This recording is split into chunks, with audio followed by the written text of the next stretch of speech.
নমস্কার বন্ধুরা, বুমুন লাইফস্টাইলে তোমাদের স্বাগত।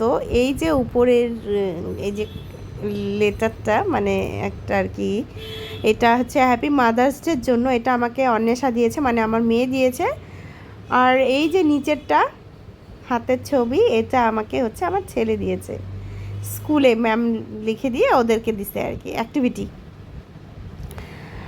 আর কেমন হয়েছে তোমরা জানাবে। এটার নিচে আর কিছু নেই, আমি ভেবেছিলাম আছে বোধহয়। এটা রুদ্রনীল দিয়েছে আমার ছেলে, দুই সোনা বাচ্চা আমার। যাই হোক, দুইটাই আমার সোনা বাচ্চা। তো কেমন হয়েছে বন্ধুরা তোমরা আমাকে জানাবে। আর দেখো, আর সঙ্গে একটা চকলেটও দিয়েছে। দুজনই দিয়েছিল, তো একজনেরটা একজন খেয়ে নিছে আর একজনেরটা আছে। তো এটা ওরাও খাবে আর কি, জাস্ট ক্যামেরাবন্দি করানোর জন্য আর কি নিয়ে আসা আর কি সামনে। যাই হোক, ভিডিওটা ভালো লাগলে লাইক কমেন্ট সাবস্ক্রাইব তো অবশ্যই করতে হবে। এটা তোমরা আজকাল ভুলেই গেছো। Tata, bye bye.